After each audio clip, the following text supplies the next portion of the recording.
nanoHUB-U, online instruction.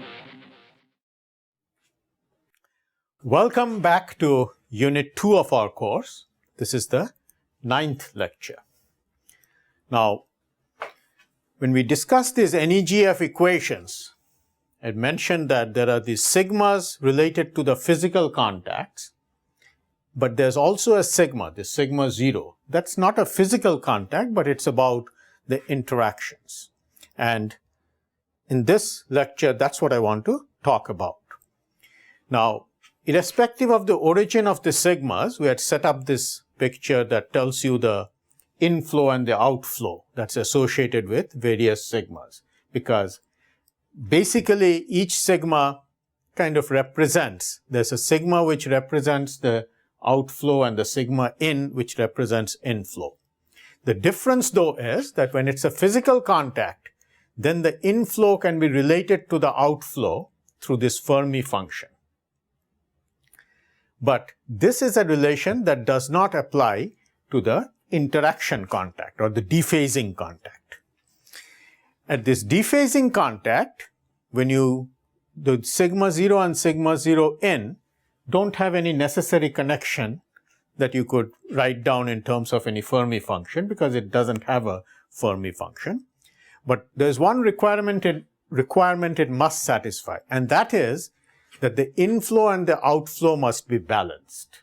Because you see, at a physical contact, they are not equal, because there you could have a net flow of 100 electrons per second. So you could have 1000 coming in, 900 leaving, with a net flow in of 100. That's fine. But this contact, you see, there is no physical contact to collect electrons. So if 1000 are coming in, 1000 must be leaving just as well. Otherwise, you wouldn't have a steady state situation. Which means that when you write down this sigma 0 and sigma 0 in, they ought to satisfy this relation, namely that the inflow is equal to the outflow. So let me go through examples of how you could choose various kinds of sigmas so that this relation would be satisfied. So one example would be the following, that supposing we use a sigma 0 that is equal to a number times the retarded Green's function. Okay? So this is a matrix, that's a matrix, this is a number. And correspondingly, we choose the sigma in as d0 times this number matrix that Gn that we have defined. Again, we use the same d0 in both places. Right? Now, of course, because I have introduced this relation, when I try to calculate the Green's function, it will actually require a iterative process. Why? Because the Green's function depends on sigma 0, and the sigma 0 in turn depends on the Green's function. So I have to solve the two kind of self-consistently. And the same here. Gn depends on sigma 0 in, but the sigma 0 in depends on Gn. So again, you have to solve them self-consistently. But the point I want to show is that as long as you solve them correctly, this basic relationship would be automatically satisfied, and so current would be conserved. You would not be losing current into this dephasing contact, which is of course the basic requirement, because if that happens, you don't even have a consistent theory to work with. Now to see that, note that if sigma 0 is d0 gr, then the corresponding gamma, which is what I need here, that gamma 0 is I sigma 0 minus sigma 0 dagger, which is d0 I gr minus gr dagger, which is Ga. And the point is that quantity is A. So gamma 0 is d0 times A. So if you want trace of gamma 0 Gn, the gamma 0 is d0 times A, so it becomes d0 times trace of Agn. Here, sigma 0 in is d0 Gn, so when we look at the other quantity, sigma 0 in A, this one is d0 Gn, so when I put it in, I get d0 trace of Gn A. So you'll notice those are equal as long as I have used the same number here as here. Because this is trace of AGN, this is trace of GNA. And trace, as you know, you can reverse the matrices, move them around cyclically, and trace stays the same. So this is a choice that would conserve electrons. So it wouldn't give you loss of electrons into this contact. But physically, what does it lead to? What effect does it describe? Well, let's do this problem. We take this old problem we had, namely a wire with a barrier, which is kind of like a resistance, and you have the interface resistances. So as you know, if you look at the electrochemical potential or the occupation of the levels inside the channel, what you expect to see is it's 1 at this end, 0 at the other, and wherever there's a barrier, there's a drop in the occupation. This is something we discussed at length in Unit 3 of Part A. But basically, as I mentioned, that anytime there is a barrier, that's where the occupation drops. And semi-classically, you expect that if you think of the electrons as cars on a highway, a barrier is kind of like a construction zone. As soon as you cross it, suddenly the road is empty.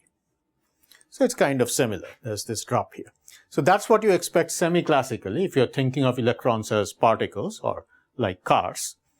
But when you do the wave theory, you'd get these oscillations. This reflects these standing waves, interferences. That's what you'd get if you did a coherent quantum theory, coherent NEGF.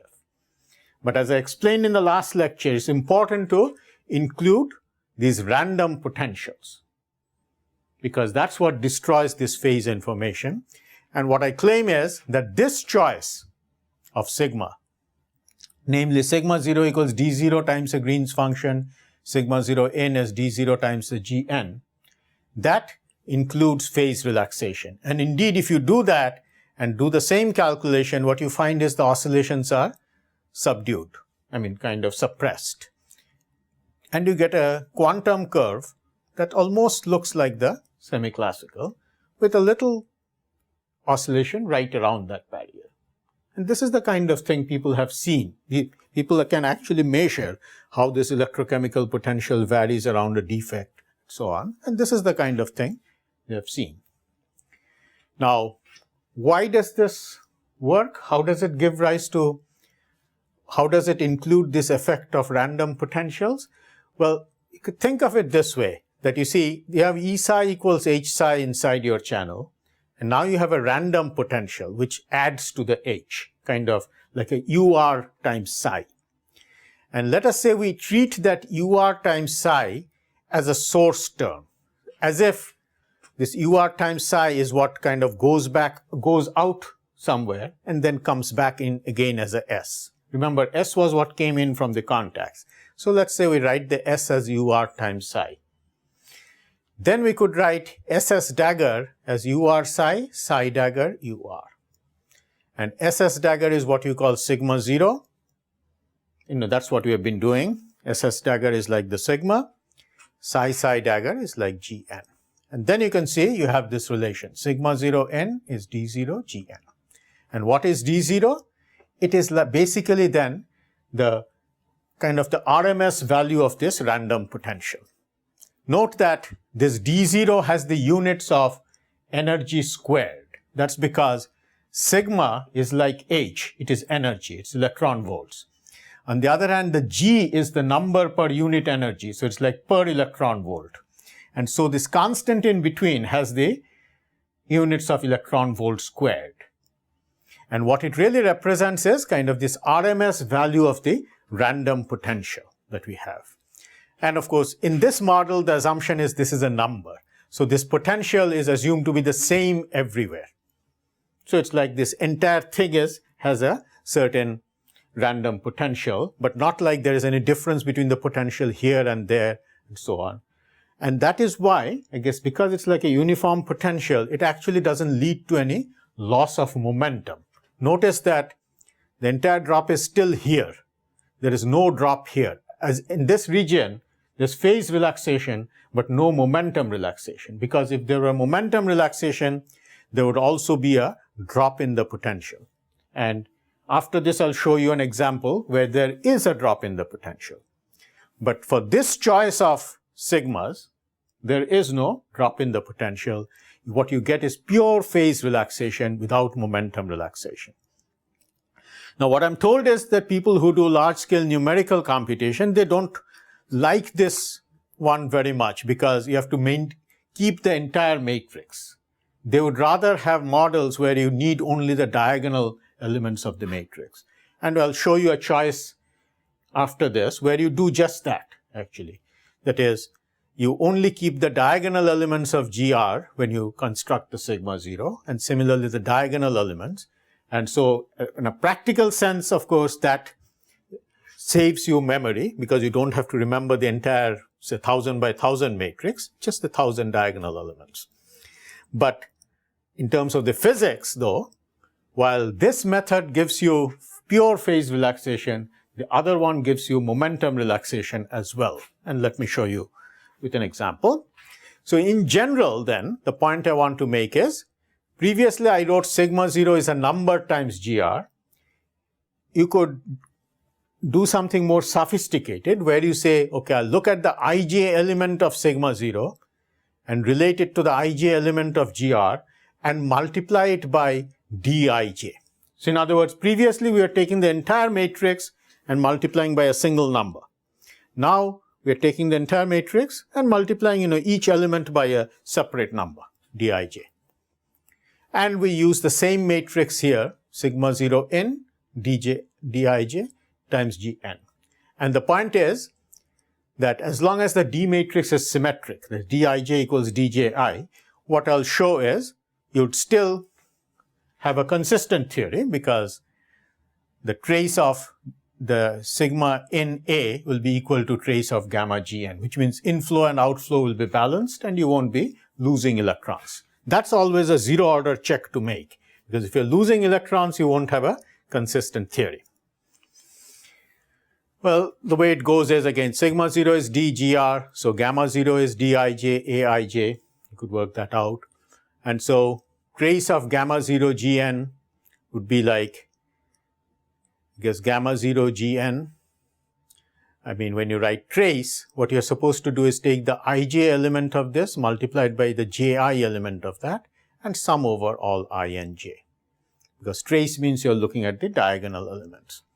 So then instead of gamma 0, you put in d times a, so you get something like this. Sum over ij, dij, a, and then gn.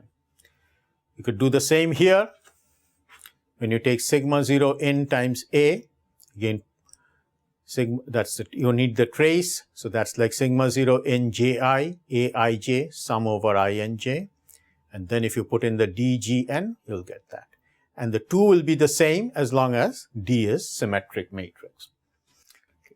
So in general, you could use any D. Now what I'll show you is one where we use a D for which has non-zero elements only on the diagonal. And we'll see that is where the D looks something like this.